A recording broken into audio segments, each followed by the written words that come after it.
Hello friend, स्वागत है आपका अपने चैनल आज क्लास में। जैसे आपको पता है क्रैश कोर्स स्टार्ट कर दिया गया है और ये क्रैश कोर्स उन बच्चों के लिए काफ़ी महत्वपूर्ण है जिनकी तैयारी अभी किसी कारणवश पूरी नहीं हो पाई है। तो क्रैश कोर्स में हम लोग चैप्टर वाइज सभी विषयों के यहाँ पे subjective question plus objective question आपको बताया जाएगा ताकि आपकी तैयारी बहुत ही अच्छी हो सके और आप 2021 बोर्ड एग्जाम में बहुत ही अच्छे मार्क्स ला सके। तो आज हम पढ़ने वाले हैं भौतिकी के पहले चैप्टर प्रकाश के परावर्तन तथा अपवर्तन के 50 महत्वपूर्ण ऑब्जेक्टिव प्रश्न। अगर ये 50 ऑब्जेक्टिव प्रश्न आप देख लेते हैं, अच्छे तरीके से समझ लेते हैं, तो ये हमारा गारंटी है कि प्रकाश के परावर्तन तथा अपवर्तन से कोई भी प्रश्न अगर बोर्ड एग्जाम में आता है तो आपसे वो नहीं छूटेगा। आइए देखते हैं यहाँ पे पहले नंबर प्रश्न से। तो पहला प्रश्न यहाँ पे देखिए आपके स्क्रीन पे है। पहला प्रश्न है, प्रकाश किसका रूप है। यहाँ पे बताना है कि प्रकाश किसका रूप है। ए ऑप्शन है धारा का, बी ऑप्शन है ऊर्जा का, सी ऑप्शन है शक्ति का, डी ऑप्शन है इनमें से कोई नहीं। तो जो प्रकाश होता है वो किसका रूप होता है, तो प्रकाश ऊर्जा का रूप होता है, यानी यहाँ पे क्या हो जाएगा, बी ऑप्शन क्या हो जाएगा, यहाँ पे बिल्कुल सही हो जाएगा। ये देखते हैं अगला प्रश्न है यहाँ पे। अगला प्रश्न यहाँ पे देखिए 2 नंबर, गोलीय दर्पण का आवर्धन m किसके बराबर होता है। तो सबसे पहले आपको आवर्धन समझना पड़ेगा। तो आवर्धन किसे कहते हैं हम लोग, तो प्रतिबिंब की ऊंचाई तथा वस्तु की ऊंचाई के अनुपात को आवर्धन कहा जाता है और आवर्धन को m से सूचित किया जाता है। तो m बराबर क्या होता है यहाँ पे v बटा और क्या होता है u होता है। तो जहाँ पे v क्या होता है यहाँ पे प्रतिबिंब की ऊंचाई और u क्या होता है यहाँ पे वस्तु की ऊंचाई। तो प्रतिबिंब की ऊंचाई बटा वस्तु की ऊंचाई के अनुपात को हम लोग ही क्या बोलते हैं, आवर्धन बोलते हैं। यानी m बराबर क्या होता है, v बटा u होता है, यानी यहाँ पे क्या हो जाएगा, b ऑप्शन क्या हो जाएगा, यहाँ पे बिल्कुल सही हो जाएगा। ये देखते हैं अगला प्रश्न यहाँ पे। अगला प्रश्न यहाँ पे देखिए 3 नंबर प्रश्न है, प्रकाश गमन करता है। जो प्रकाश है वो कैसे गमन करता है। ए ऑप्शन है वक्र रेखा में, बी ऑप्शन है सीधी रेखा में, सी ऑप्शन है गोलीय रेखा में, डी ऑप्शन है इनमें से कोई नहीं। तो प्रकाश कैसे गमन करता है आप सभी को पता होना चाहिए कि प्रकाश सीधी रेखा में गमन करता है, यानी यहाँ पे बी ऑप्शन क्या हो जाएगा, यहाँ पे बिल्कुल सही हो जाएगा। आइए देखते हैं अगला प्रश्न यहाँ पे। अगला प्रश्न देखिए ये काफी महत्वपूर्ण प्रश्न है, तो ये प्रश्न आपको याद होना चाहिए, समझ में आना चाहिए। यहाँ पे देखिए स्नेल के नियम का गणितीय रूप कौन सा है। इसमें से बताना है कि स्नेल के नियम का गणितीय रूप कौन सा है। ए ऑप्शन है यहाँ पे साइन आई बटा साइन आर, बी ऑप्शन है यहाँ पे साइन आर बटा कॉस आई, सी ऑप्शन है यहाँ पे sine I plus sine R, D option है यहाँ पे sine R minus sine I. तो यहाँ पे देखिए स्नेल के नियम का गणितीय रूप कौन सा होता है, तो साइन आई बटा साइन आर, ये क्या होता है, स्नेल के नियम का गणितीय रूप होता है, यानी यहाँ पे ए ऑप्शन क्या हो जाएगा, यहाँ पे बिल्कुल सही हो जाएगा। आइए देखते हैं अगला प्रश्न यहाँ पे।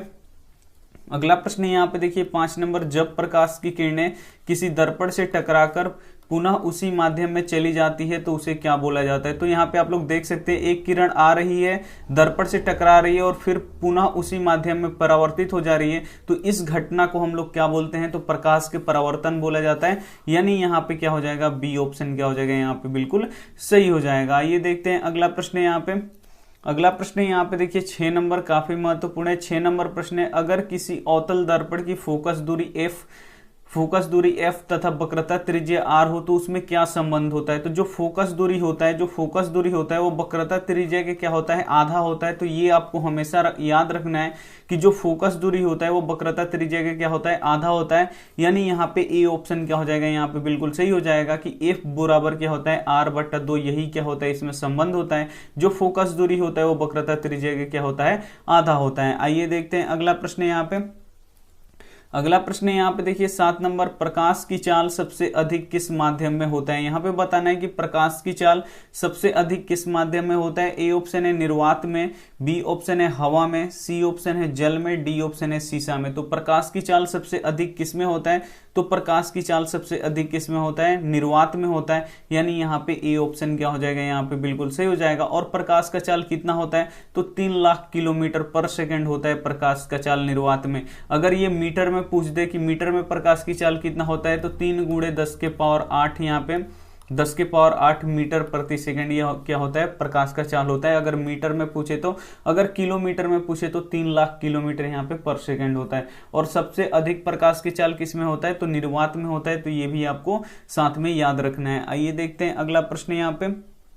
अगला प्रश्न यहाँ पे 8 नंबर देखिए, जब प्रकाश की किरणें एक माध्यम से दूसरे माध्यम में जाती है तो अपने पथ से विचलित हो जाती है, तो इससे क्या कहते हैं। यहाँ पे आप लोग देख सकते हैं एक प्रकाश की किरण है, ऊपर देखिए विरल माध्यम है और नीचे कौन सा माध्यम है, सघन माध्यम है। तो प्रकाश की किरण देखिए एक माध्यम से यहाँ पे दूसरे माध्यम में जा रही है, तो इसे ऐसे जाना चाहिए, लेकिन ये ऐसे नहीं जाके थोड़ा सा मुड़ के इधर जा रही है।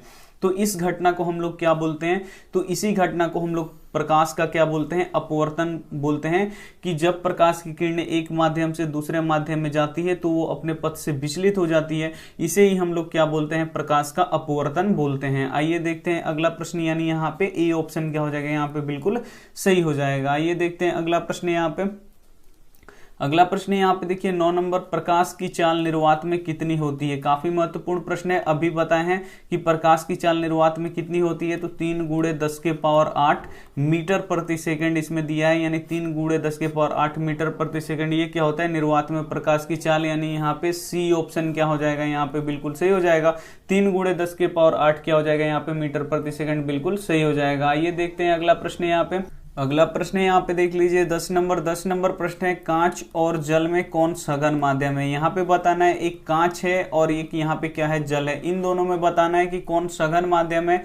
तो यहाँ पे देखिए कांच क्या हो जाएगा, यहाँ पे सघन माध्यम हो जाएगा, और जल क्या हो जाएगा, यहाँ पे विरल माध्यम हो जाएगा। तो यहाँ पे पूछ रहा है कौन सघन माध्यम है, तो जो यहाँ पे कांच है वो क्या हो जाएगा, यहाँ पे सघन माध्यम हो जाएगा, यानी यहाँ पे ए ऑप्शन क्या हो जाएगा, यहाँ पे बिल्कुल सही हो जाएगा। कांच यहाँ पे सघन माध्यम और जल क्या हो जाएगा, यहाँ पे विरल माध्यम हो जाएगा। आइए देखते हैं अगला प्रश्न। अगला प्रश्न यहाँ पे देखिए 11 नंबर, काफी महत्वपूर्ण प्रश्न है। 11 नंबर प्रश्न है, प्रकाश की चाल सबसे पहले किसने ज्ञात किया। काफी महत्वपूर्ण प्रश्न है कि प्रकाश की चाल सबसे पहले किसने ज्ञात किया। ए ऑप्शन है न्यूटन, बी ऑप्शन है गैलीलियो, सी ऑप्शन है रोमर, डी ऑप्शन है यहाँ पे स्नेल। तो यहाँ पे बताना है कि प्रकाश की चाल सबसे पहले किसने ज्ञात की। तो प्रकाश की चाल सबसे पहले किसने ज्ञात किया था, तो रोमर ने ज्ञात किया था, यानी यहाँ पे सी ऑप्शन क्या हो जाएगा, यहाँ पे बिल्कुल सही हो जाएगा। भूल के भी आप लोग न्यूटन मत मारिएगा, ठीक, नहीं तो गलत हो जाएगा। प्रकाश की चाल सबसे पहले किसने ज्ञात किया था, तो रोमर ने ज्ञात किया था, यानी यहाँ पे सी ऑप्शन क्या हो जाएगा, यहाँ पे बिल्कुल सही हो जाएगा। आइए देखते हैं अगला प्रश्न। अगला प्रश्न यहाँ पे देखिए 12 नंबर, जब प्रकाश की किरणें विरल माध्यम से सघन माध्यम में प्रवेश करती है तो किरण किधर मुड़ती है। तो यहाँ पे देख लीजिए ऊपर क्या है, विरल माध्यम है, नीचे क्या है, सघन माध्यम है। तो एक प्रकाश की किरण विरल माध्यम से सघन माध्यम में आ रही है, तो आप लोग को देखना चाहिए यहाँ पे सीधे निकलना चाहिए ऐसे, लेकिन सीधे नहीं निकल के यहाँ पे देख सकते हैं जो ये अभिलंब है, ये जो अभिलंब है इसके तरफ झुक के निकल रही है। इसके तरफ क्या हो रही है, झुक के निकल रही है, यानी अभिलंब की तरफ मुड़ रही है। तो जब प्रकाश की किरणें विरल माध्यम से सघन माध्यम में जाती है तो अभिलंब की ओर झुकती है, और सघन माध्यम से विरल माध्यम में जाती है तो अभिलंब से दूर हटती है। तो ये दोनों आपको याद होना चाहिए। विरल माध्यम से सघन माध्यम में जाएगी तो अभिलंब की ओर क्या होती है, ये मुड़ती है, यानी यहाँ पे क्या हो जाएगा, बी ऑप्शन क्या हो जाएगा, यहाँ पे बिल्कुल सही हो जाएगा। अगर यही रहता कि सघन माध्यम से विरल माध्यम में जाती है, तो सघन माध्यम से विरल माध्यम में जब जाती तो अभिलंब से क्या होती है, दूर हटती। तो यहाँ पे क्या हो जाएगा, बी ऑप्शन क्या हो जाएगा, यहाँ पे बिल्कुल सही हो जाएगा। आइए देखते हैं अगला प्रश्न। अगला प्रश्न यहाँ पे देखिए 13 नंबर, प्रकाश किस प्रकार का तरंग है। जो प्रकाश है वो किस प्रकार का तरंग है, और ये प्रश्न काफी महत्वपूर्ण है कि प्रकाश किस प्रकार का तरंग है। ए ऑप्शन है अनुप्रस्थ, बी ऑप्शन है अनुदैर्घ्य, सी ऑप्शन है दोनों, डी ऑप्शन है इनमें से कोई नहीं। तो जो प्रकाश है वो कैसा तरंग है, तो प्रकाश एक अनुप्रस्थ तरंग है, यानी यहाँ पे क्या हो जाएगा, ए ऑप्शन क्या हो जाएगा, यहाँ पे बिल्कुल सही हो जाएगा। जो प्रकाश है वो कैसा तरंग है, तो अनुप्रस्थ तरंग है। आइए देखते हैं अगला प्रश्न। अगला प्रश्न यहाँ पे देखिए 14 नंबर, जब प्रकाश की किरणें विरल माध्यम से सघन माध्यम में प्रवेश करती है तो किरण किधर मुड़ती है। फिर वही प्रश्न आ गया गलती से, तो यहाँ पे क्या हो जाएगा, अभिलंब की ओर मुड़ता है, यानी यहाँ पे क्या हो जाएगा, बी ऑप्शन क्या हो जाएगा, यहाँ पे बिल्कुल सही हो जाएगा। आइए देखते हैं अगला प्रश्न यहाँ पे 15 नंबर प्रश्न यहाँ पे देखिए, जिस वस्तु का अपना प्रकाश होता है उसे क्या कहते हैं। काफी महत्वपूर्ण प्रश्न है कि जिस वस्तु का अपना प्रकाश होता है उसे क्या बोला जाता है। ए ऑप्शन है अदीप्त, बी ऑप्शन है प्रदीप्त, सी ऑप्शन है दोनों, डी ऑप्शन है इनमें से कोई नहीं। तो जिन वस्तु का अपना प्रकाश होता है उसे हम लोग क्या बोलते हैं, प्रदीप्त वस्तु बोलते हैं, यानी यहाँ पे बी ऑप्शन क्या हो जाएगा, यहाँ पे बिल्कुल सही हो जाएगा। और जिन वस्तु का अपना प्रकाश नहीं होता है उसे हम लोग बोलते हैं अदीप्त वस्तु। अगर वीडियो अच्छी लग रही हो तो आप लोग प्लीज वीडियो को लाइक कर दीजिएगा, चैनल को अभी तक आप सब्सक्राइब सब्सक्राइब नहीं किए तो चैनल को सब्सक्राइब भी कर लीजिएगा। और यहाँ पे 50 ऑब्जेक्टिव प्रश्न आपको करवाया जा रहा है, काफी महत्वपूर्ण। तो आप लोग शुरू से लेके अंत तक बने रहिए और लास्ट में एक होमवर्क प्रश्न है, उसका जवाब आप लोग जरूर कमेंट बॉक्स में दीजिएगा। आइए देखते हैं अगला प्रश्न। यहाँ पे अगला प्रश्न यहाँ पे देखिए 16 नंबर प्रश्न है। यहाँ पे पानी का अपवर्तनांक कितना होता है, यहाँ पे बताना है कि पानी का अपवर्तनांक कितना होता है। ए ऑप्शन है यहाँ पे 1.44, बी ऑप्शन है यहाँ पे 1.33, सी ऑप्शन है 1.50, डी ऑप्शन है यहाँ पे 1.71। तो यहाँ पे सही जवाब हो जाएगा बी। पानी का अपवर्तनांक कितना होता है, यहाँ पे 1.33 होता है, यानी यहाँ पे बी ऑप्शन क्या हो जाएगा, यहाँ पे बिल्कुल सही हो जाएगा। ये देखते हैं अगला प्रश्न। यहाँ पे अगला प्रश्न देखिए 17 नंबर प्रश्न, वे किरणपुंज जो एक बिंदु से निकलकर फैलते हैं उसे क्या कहते हैं। ए ऑप्शन है यहाँ पे समानांतर किरणपुंज, बी ऑप्शन है अपसारी किरणपुंज, सी ऑप्शन है अभिसारी किरणपुंज, डी ऑप्शन है ये सभी। तो वे किरणपुंज जो एक बिंदु से आप लोग यहाँ पे देख सकते हैं, एक बिंदु से निकालकर फैल रहे हैं तो उसे हम लोग क्या बोलते हैं, इसे अपसारी किरणपुंज बोला जाता है इसे, यानी यहाँ पे बी ऑप्शन क्या हो जाएगा, यहाँ पे बिल्कुल सही हो जाएगा। आइए देखते हैं अगला प्रश्न। यहाँ पे अगला प्रश्न देखिए 18 नंबर, काफी महत्वपूर्ण है। 18 नंबर प्रश्न है, हीरा का अपवर्तनांक कितना होता है। यहाँ पे बताना है कि जो हीरा होता है उसका अपवर्तनांक कितना होता है। ए ऑप्शन है यहाँ पे 1.44, बी ऑप्शन है 1.33, सी ऑप्शन है यहाँ पे 1.50, डी ऑप्शन है यहाँ पे 2.42। तो जो हीरा होता है उसका अपवर्तनांक कितना होता है, तो 2.42 ये क्या होता है, यहाँ पे हीरा का अपवर्तनांक होता है, यानी यहाँ पे डी ऑप्शन क्या हो जाएगा, यहाँ पे बिल्कुल सही हो जाएगा। आइए देखते हैं अगला प्रश्न। यहाँ पे 19 नंबर प्रश्न है, प्रकाश के परावर्तन के कितने नियम है। काफी महत्वपूर्ण प्रश्न है कि प्रकाश के परावर्तन के कितने नियम है। ए ऑप्शन है 2, बी ऑप्शन है 3, सी ऑप्शन है 4, डी ऑप्शन है यहाँ पे 5। तो प्रकाश के परावर्तन के कितने नियम होते हैं, तो प्रकाश के परावर्तन के 2 नियम होते हैं, ये आपको पता होना चाहिए, यानी यहाँ पे ए ऑप्शन क्या हो जाएगा, यहाँ पे बिल्कुल सही हो जाएगा। ये देखते हैं अगला प्रश्न। यहाँ पे अगला प्रश्न यहाँ पे देखिए 20 नंबर, पानी से भरी हुई बाल्टी में रखा हुआ छड़ मुड़ा हुआ प्रतीत होता है किसके कारण। काफी महत्वपूर्ण प्रश्न है कि पानी से भरी हुई बाल्टी में रखा हुआ छड़ कैसा प्रतीत होता है, तो मुड़ा हुआ ऐसे प्रतीत होता है, तो वो किसके कारण से प्रतीत होता है। ए ऑप्शन यहाँ पे प्रकाश के अपवर्तन, बी ऑप्शन है प्रकाश का परावर्तन, सी ऑप्शन है यहाँ पे प्रकाश का प्रकीर्णन, डी ऑप्शन यहाँ पे प्रकाश का विवर्तन। तो ये किसके कारण से मुड़ा हुआ दिखाई देता है, तो प्रकाश के अपवर्तन के कारण ही जो पानी से भरी हुई बाल्टी में रखा हुआ छड़ मुड़ा हुआ प्रतीत होता है, किसके कारण से होता है, तो प्रकाश के अपवर्तन के ही कारण होता है, यानी यहाँ पे ए ऑप्शन क्या हो जाएगा, यहाँ पे बिल्कुल सही हो जाएगा। ये देखते हैं अगला प्रश्न। यहाँ पे अगला प्रश्न यहाँ पे देखिए 21 नंबर, यदि आपतन कोण 60 डिग्री हो तो परावर्तन कोण कितना होगा। ए ऑप्शन है यहाँ पे 60 डिग्री, बी ऑप्शन है 45 डिग्री, सी ऑप्शन है 20 डिग्री, डी ऑप्शन है यहाँ पे 90 डिग्री। यदि आपतन कोण 60 डिग्री का होता है तो परावर्तन कोण भी कितने डिग्री का होगा, 60 डिग्री का होगा, क्योंकि जो आपतन कोण होता है वो परावर्तन कोण के क्या होता है, बराबर होता है। इसीलिए अगर आपतन कोण 60 डिग्री है तो परावर्तन कोण भी कितने डिग्री का होगा, 60 डिग्री का होगा, यानी यहाँ पे ए ऑप्शन क्या हो जाएगा, यहाँ पे बिल्कुल सही हो जाएगा। ये देखते हैं अगला प्रश्न। यहाँ पे अगला प्रश्न यहाँ पे देखिए 22 नंबर, बाल्टी में रखा हुआ सिक्का ऊपर उठा हुआ प्रतीत होता है क्यों। काफी महत्वपूर्ण प्रश्न है कि बाल्टी में रखा हुआ सिक्का ऊपर उठा हुआ प्रतीत होता है क्यों। यहाँ पे देखिए फिगर में आपको दिखाई दे रहा होगा, बाल्टी में जैसे आप पानी से भरी हुई बाल्टी अगर उसमें सिक्का डाल के देखिएगा तो लगेगा कि वो ऊपर उठा हुआ प्रतीत होता है। ए ऑप्शन है प्रकाश का अपवर्तन, बी ऑप्शन है प्रकाश का परावर्तन, सी ऑप्शन है प्रकीर्णन, डी ऑप्शन यहाँ पे प्रकाश का विवर्तन। तो ये भी किसके कारण से दिखाई देता है, तो प्रकाश के अपवर्तन के ही कारण से दिखाई देता है, यानी यहाँ पे ए ऑप्शन क्या हो जाएगा, यहाँ पे बिल्कुल सही हो जाएगा। ये देखते हैं अगला प्रश्न। यहाँ पे अगला प्रश्न यहाँ पे देखिए 23 नंबर, श्वेत प्रकाश में कितने रंग होते हैं। जो श्वेत प्रकाश होते हैं उसमें कितने रंग होते हैं। ए ऑप्शन है 7, बी ऑप्शन है 6, सी ऑप्शन है 5, डी ऑप्शन है यहाँ पे 3। तो जो श्वेत प्रकाश होते हैं, जैसे सूर्य का प्रकाश होता है वो श्वेत प्रकाश होता है, और जो श्वेत प्रकाश होता है वो 7 रंगों से मिलकर क्या होता है, बना होता है। 7 रंगों से मिलकर बने हुए प्रकाश को ही क्या बोला जाता है, श्वेत प्रकाश बोला जाता है, यानी यहाँ पे क्या हो जाएगा, ए ऑप्शन क्या हो जाएगा, यहाँ पे बिल्कुल सही हो जाएगा। आइए देखते हैं अगला प्रश्न। यहाँ पे अगला प्रश्न यहाँ पे देखिए 24 नंबर प्रश्न है, प्रिज्म का अपवर्तन कोण कितने डिग्री का होता है। ए ऑप्शन है 30 डिग्री, बी ऑप्शन है 60 डिग्री, सी ऑप्शन है 45 डिग्री, डी ऑप्शन है यहाँ पे 90 डिग्री। तो जो प्रिज्म का अपवर्तन कोण होता है वो कितने डिग्री का होता है, तो प्रिज्म के अपवर्तन कोण यहाँ पे 60 डिग्री का होता है, यानी यहाँ पे बी ऑप्शन क्या हो जाएगा, यहाँ पे बिल्कुल सही हो जाएगा। ये देखते हैं अगला प्रश्न। यहाँ पे अगला प्रश्न यहाँ पे देखिए 25 नंबर प्रश्न है, वह यंत्र जिससे छोटी वस्तु को बड़ा करके देखा जाता है उससे क्या कहते हैं। यहाँ पे बताना है कि वह यंत्र जिससे छोटी वस्तु को बड़ा करके देखा जाता है उस यंत्र को क्या कहते हैं। ए ऑप्शन यहाँ पे दूरदर्शी, बी ऑप्शन है सूक्ष्मदर्शी, सी ऑप्शन है दोनों, डी ऑप्शन है इनमें से कोई नहीं। तो वह यंत्र जो छोटी से छोटी वस्तु जो हमारे आंखों से दिखाई नहीं देती है उस वस्तु को बड़ा करके किससे देखा जाता है, तो सूक्ष्मदर्शी से देखा जाता है, यानी यहाँ पे बी ऑप्शन क्या हो जाएगा, यहाँ पे बिल्कुल सही हो जाएगा। आइए देखते हैं अगला प्रश्न यहाँ पे।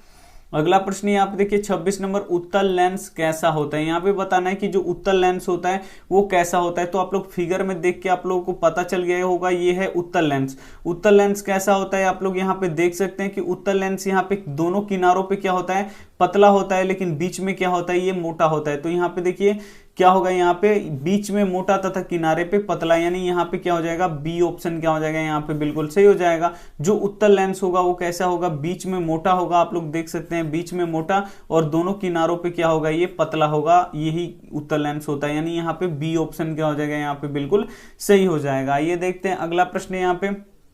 अगला प्रश्न यहाँ पे देखिए 27 नंबर, जिस दर्पण का परावर्तक सतह बाहर निकला होता है उसे क्या कहते हैं। ए ऑप्शन है उत्तल दर्पण, बी ऑप्शन है अवतल दर्पण, सी ऑप्शन है समतल दर्पण, डी ऑप्शन है उभयोतल दर्पण। तो यहाँ पे देखिए ये कलई किया हुआ भाग है इधर का, और ये जो परावर्तक सतह है ये बाहर की ओर उभरा हुआ है यहाँ पे। तो बाहर उभरा हुआ जिसका होता है परावर्तक सतह वो कौन सा दर्पण होता है, तो वो उत्तल दर्पण होता है, यानी यहाँ पे क्या हो जाएगा, ए ऑप्शन क्या हो जाएगा, यहाँ पे बिल्कुल सही हो जाएगा। ये देखते हैं अगला प्रश्न यहाँ पे। अगला प्रश्न यहाँ पे देखिए 28 नंबर, अवतल लेंस कैसा होता है। जो अवतल लेंस होता है वो कैसा होता है, यहाँ पे बताना है आपको कि जो अवतल लेंस होता है वो कैसा होता है। तो आप लोग यहाँ पे फिगर में देख चुके होंगे, जो ये अवतल लेंस होता है आप लोग देख सकते हैं यहाँ पे किनारे पे मोटा होता है और यहाँ पे आप लोग देख सकते हैं बीच में यहाँ पे क्या होता है, पतला होता है। तो जो अवतल लेंस होता है वो बीच में पतला और किनारे पे क्या होता है, मोटा होता है, यानी यहाँ पे ए ऑप्शन क्या हो जाएगा, यहाँ पे बिल्कुल सही हो जाएगा। जो अवतल लेंस होगा वो यहाँ पे किनारे पे क्या होगा, मोटा, और बीच में क्या होगा, यहाँ पे पतला होगा। आइए देखते हैं अगला प्रश्न यहाँ पे। अगला प्रश्न यहाँ पे देखिए 29 नंबर, जिस दर्पण का परावर्तक सतह समतल हो उसे क्या कहते हैं। ए ऑप्शन है उत्तल दर्पण, बी ऑप्शन है अवतल दर्पण, सी ऑप्शन है समतल दर्पण, डी ऑप्शन है उभयोतल दर्पण। तो जिस दर्पण का परावर्तक सतह समतल हो उसे हम लोग क्या बोलते हैं, समतल दर्पण बोलते हैं, यानी यहाँ पे सी ऑप्शन क्या हो जाएगा, यहाँ पे बिल्कुल सही हो जाएगा। ये देखते हैं अगला प्रश्न यहाँ पे। अगला प्रश्न यहाँ पे देखिए 30 नंबर प्रश्न है, लेंस की क्षमता का एसआई मात्रक क्या होता है। यहाँ पे बताना है कि लेंस की क्षमता के एसआई मात्रक क्या होता है। तो लेंस की क्षमता क्या होता है कि प्रकाश किरणों को मोड़ने की क्षमता को लेंस की क्षमता कहा जाता है। तो यहाँ पे देख सकते हैं प्रकाश जा रहा है लेकिन लेंस से जैसे ही अपवर्तित हो रहा है वो मुड़ रहा है। तो जितना ज्यादा जो प्रकाश की किरण को मोड़ेगा उस लेंस की क्षमता उतना ही अधिक होता है। तो लेंस की क्षमता का एसआई मात्रक क्या होता है। ए ऑप्शन है डायोप्टर, बी ऑप्शन है मीटर, सी ऑप्शन है फोकस, डी ऑप्शन है एमीटर। तो लेंस की क्षमता का एसआई मात्रक क्या होता है, डायोप्टर होता है, यानी यहाँ पे ए ऑप्शन क्या हो जाएगा, यहाँ पे बिल्कुल सही हो जाएगा। ये देखते हैं अगला प्रश्न यहाँ पे। अगला प्रश्न यहाँ पे देखिए, किस दर्पण का उपयोग किसी भी वस्तु का छोटा और सीधा प्रतिबिंब बनाने में किया जाता है। और ये काफी महत्वपूर्ण प्रश्न है कि किस दर्पण का उपयोग किसी भी वस्तु का छोटा और सीधा प्रतिबिंब बनाने में किया जाता है। ए ऑप्शन है उत्तल दर्पण, बी ऑप्शन है अवतल दर्पण, सी ऑप्शन है समतल दर्पण, डी ऑप्शन है उभयोतल दर्पण। तो जो ये उत्तल दर्पण होता है इसका ही उपयोग किया जाता है किसी भी वस्तु का छोटा और सीधा प्रतिबिंब बनाने में, यानी यहाँ पे ए ऑप्शन क्या हो जाएगा, बिल्कुल सही हो जाएगा। इसीलिए उत्तल दर्पण का उपयोग कहां पे होता है, तो मोटर गाड़ी के साइड मिरर के रूप में इसका प्रयोग किया जाता है। आइए देखते हैं अगला प्रश्न यहाँ पे। अगला प्रश्न यहाँ पे देखिए 32 नंबर, काफी महत्वपूर्ण प्रश्न है, लेंस बनाने में किसका प्रयोग नहीं किया जाता है। ए ऑप्शन है मिट्टी, बी ऑप्शन है यहाँ पे प्लास्टिक, सी ऑप्शन है पानी, डी ऑप्शन है यहाँ पे कांच। तो यहाँ पे देखिए लेंस बनाने में किसका प्रयोग नहीं किया जाता है, तो मिट्टी का प्रयोग लेंस बनाने में नहीं किया जाता है, यानी यहाँ पे ए ऑप्शन क्या हो जाएगा, यहाँ पे बिल्कुल सही हो जाएगा। आइए देखते हैं अगला प्रश्न यहाँ पे। अगला प्रश्न है यहाँ पे देखिए 33 नंबर प्रश्न है, मोटर गाड़ी के साइड मिरर के रूप में किस दर्पण का प्रयोग किया जाता है। अब भी बता चुके हैं आपको कि मोटर गाड़ी के साइड मिरर के रूप में किस दर्पण का प्रयोग किया जाता है। ए ऑप्शन है उत्तल दर्पण, बी ऑप्शन है अवतल दर्पण, सी ऑप्शन है समतल दर्पण, डी ऑप्शन है उभयोतल दर्पण। तो मोटर गाड़ी के साइड मिरर के रूप में किस दर्पण का प्रयोग किया जाता है, तो अवतल दर्पण का प्रयोग किया जाता है, यानी यहाँ पे ए ऑप्शन क्या हो जाएगा, यहाँ पे बिल्कुल सही हो जाएगा। ये देखते हैं अगला प्रश्न यहाँ पे। अगला प्रश्न यहाँ पे देखिए 34 नंबर प्रश्न है, लेंस में कहां से प्रकाश बिना मुड़े सीधे निर्गत हो जाता है। काफी महत्वपूर्ण प्रश्न है कि लेंस का वो कौन सा पार्ट है, यानी कौन सा अंग है जहां से प्रकाश अगर अपवर्तित होगा तो बिना विचलित हुए वो सीधे निकल जाएगा। अगर कहीं से भी लेंस से प्रकाश अपवर्तित होता है तो विचलित मतलब थोड़ा सा मुड़ के ही बाहर निकलता है, लेकिन लेंस में एक जगह ऐसा होता है जहां से प्रकाश जाएगा तो वो बिना मुड़े सीधे निकल जाता है। तो वो प्रकाश का वो क्या होता है, वो होता है यहाँ पे प्रकाशीय केंद्र होता है, जहां से प्रकाश जाएगा तो बिना मुड़े सीधे निर्गत हो जाता है। यानी यहाँ पे क्या हो जाएगा, बी ऑप्शन क्या हो जाएगा, यहाँ पे बिल्कुल सही हो जाएगा। जो प्रकाशीय केंद्र होता है वहां से प्रकाश अगर गुजरे तो बिना विचलित हुए वो सीधे निर्गत हो जाता है। यानी यहाँ पे बी ऑप्शन क्या हो जाएगा, यहाँ पे बिल्कुल सही हो जाएगा। ये देखते हैं अगला प्रश्न है यहाँ पे 35 नंबर प्रश्न है, दर्पण के लंबाई को क्या कहते हैं। ए ऑप्शन है द्वारक, बी ऑप्शन है चौड़ाई, सी ऑप्शन है लंबाई, डी ऑप्शन है इनमें से कोई नहीं। तो दर्पण के लंबाई को क्या कहते हैं, तो दर्पण के लंबाई को क्या बोला जाता है, द्वारक बोला जाता है। यानी यहाँ पे ए ऑप्शन क्या हो जाएगा, यहाँ पे बिल्कुल सही हो जाएगा। ये देखते हैं अगला प्रश्न है यहाँ पे। अगला प्रश्न यहाँ पे देखिए 36 नंबर प्रश्न है, अभिसारी लेंस निम्न में से कौन सा है। यहाँ पे बताना है कि अभिसारी लेंस किसे कहते हैं। ए ऑप्शन है उत्तल लेंस, बी ऑप्शन है अवतल लेंस, सी ऑप्शन है समतल लेंस, डी ऑप्शन है इनमें से कोई नहीं। तो अभिसारी लेंस किसे कहा जाता है, तो अभिसारी लेंस उत्तल लेंस को यहाँ पे कहा जाता है, उत्तल लेंस को अभिसारी लेंस कहा जाता है। यानी यहाँ पे क्या हो जाएगा, ए ऑप्शन क्या हो जाएगा, यहाँ पे बिल्कुल सही हो जाएगा। उत्तल लेंस को अभिसारी लेंस इसीलिए कहा जाता है कि जो भी प्रकाश की किरणें इससे उत्तल लेंस से गुजरती है तो वो क्या करता है कि इन प्रकाश किरणों को एक बिंदु पर एकत्रित करने का कार्य करता है। इसीलिए उत्तल लेंस को क्या बोला जाता है, यहाँ पे अभिसारी लेंस बोला जाता है। यानी यहाँ पे बी ऑप्शन क्या हो जाएगा, यहाँ पे बिल्कुल सही हो जाएगा। आइए देखते हैं अगला प्रश्न यहाँ पे।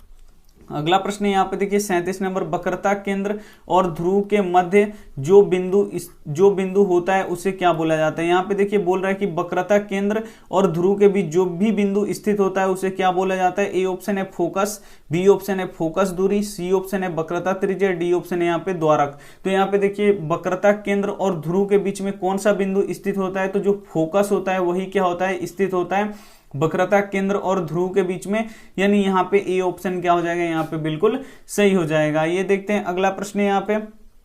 अगला प्रश्न यहाँ पे देखिए 38 नंबर, अपसारी लेंस निम्न में से कौन सा है। इसमें से बताना है कि कौन अपसारी लेंस है। ए ऑप्शन है उत्तल लेंस, बी ऑप्शन है अवतल लेंस, सी ऑप्शन है समतल लेंस, डी ऑप्शन है इनमें से कोई नहीं।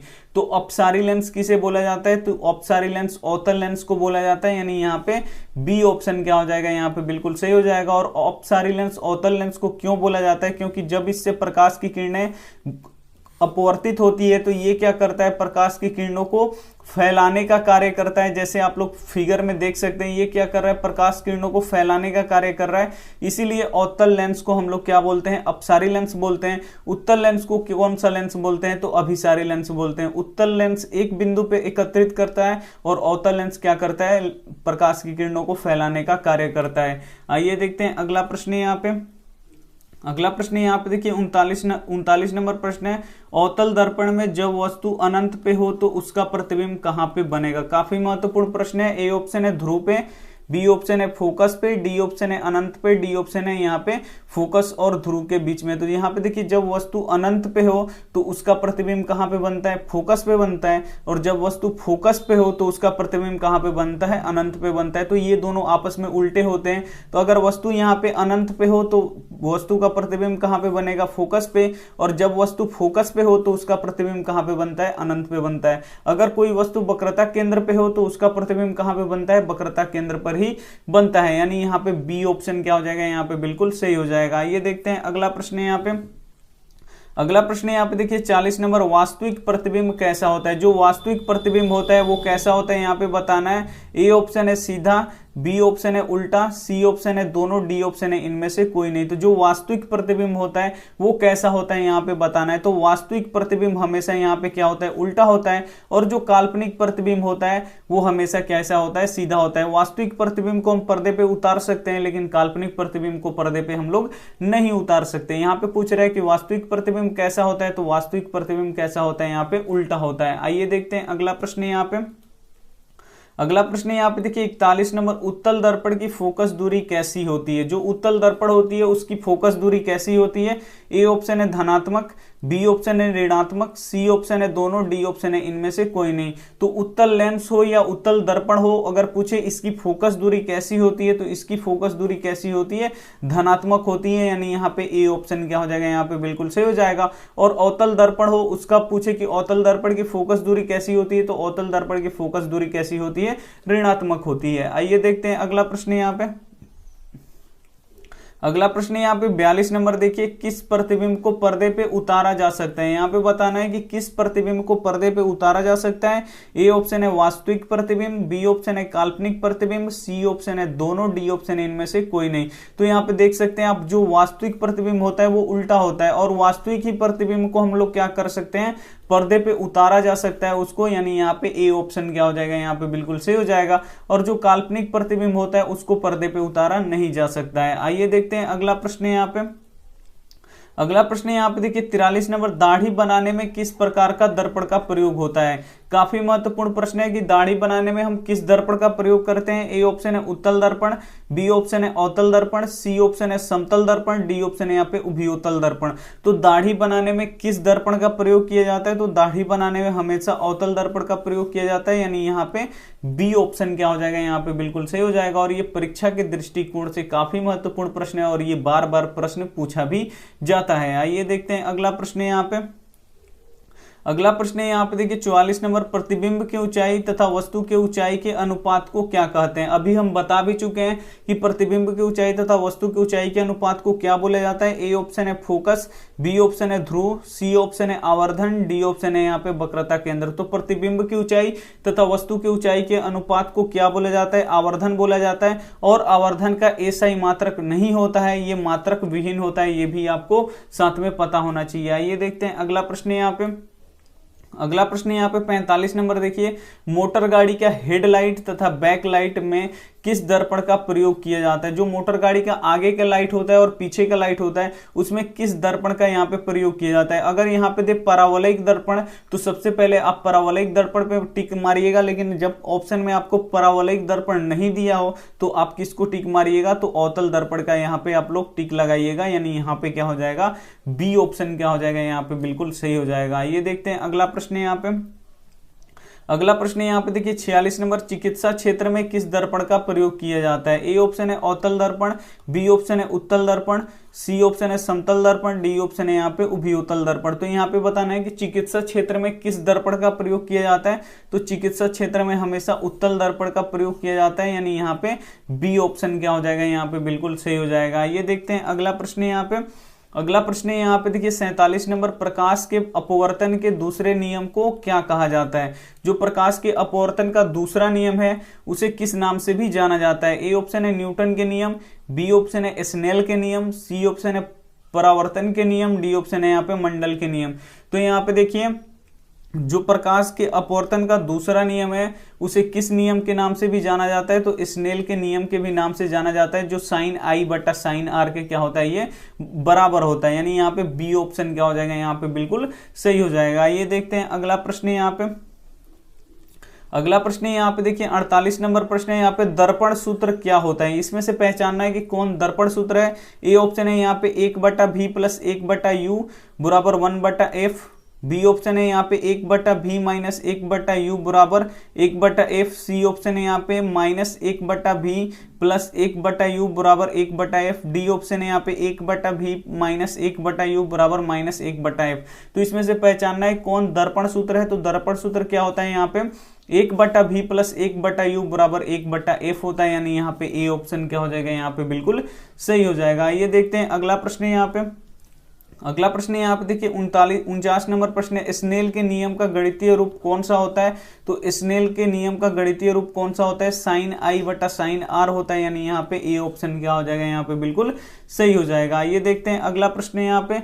अगला प्रश्न यहाँ पे देखिए 50 नंबर प्रश्न है, टिंडल प्रभाव प्रकाश की कौन सी परिघटना को दर्शाता है। जो टिंडल प्रभाव होता है वो प्रकाश की कौन सी परिघटना को दर्शाता है। ए ऑप्शन है प्रकाश का परावर्तन, बी ऑप्शन है प्रकाश का अपवर्तन, सी ऑप्शन है प्रकाश का विवर्तन, डी ऑप्शन है यहाँ पे प्रकाश का प्रकीर्णन। तो जो टिंडल प्रभाव होता है वो किस परिघटना को दर्शाता है, तो प्रकाश के प्रकीर्णन को दर्शाता है, यानी यहाँ पे क्या हो जाएगा, डी ऑप्शन क्या हो जाएगा यहाँ पे बिल्कुल सही हो जाएगा। ये देखते हैं होमवर्क प्रश्न। यहाँ पे होमवर्क प्रश्न देखने से पहले प्लीज वीडियो को आप लोग लाइक कर दीजिए, चैनल को सब्सक्राइब नहीं किए तो चैनल को सब्सक्राइब कर लीजिए। यहाँ पे देखिए नेत्रदान में नेत्र का कौन सा भाग दान में दिया जाता है। यहाँ पे प्रश्न काफी महत्वपूर्ण है, जब आदमी नेत्रदान करता है तो नेत्र का कौन सा भाग दान किया जाता है। यहाँ पे ए ऑप्शन है रेटिना, बी ऑप्शन है आइरिस, सी ऑप्शन है नेत्रगोलक, डी ऑप्शन है यहाँ पे कार्निया। तो नेत्रदान में नेत्र का कौन सा भाग दान किया जाता है, तो यहाँ पे जो कॉर्निया होता है यही हमारा क्या होता है, दान होता है, यानी यहाँ पे क्या हो जाएगा, यहाँ पे तो हम बता दिए, यानी यहाँ पे आप भी समझ लीजिए कि जो कॉर्निया होता है वही क्या होता है, यहाँ पे दान होता है, यानी यहाँ पे डी ऑप्शन क्या हो जाएगा, यहाँ पे बिल्कुल सही हो जाएगा। अगर वीडियो अच्छी लगी हो तो वीडियो को आप लोग लाइक कर दीजिए, दोस्तों के पास अपने शेयर कर दीजिएगा। अगर चैनल को सब्सक्राइब नहीं किए तो चैनल को सब्सक्राइब कर लीजिएगा। थैंक यू फॉर वॉचिंग, मिलते हैं अगले वीडियो में, तब तक अपना ध्यान रखिए, टेक केयर एंड बाय।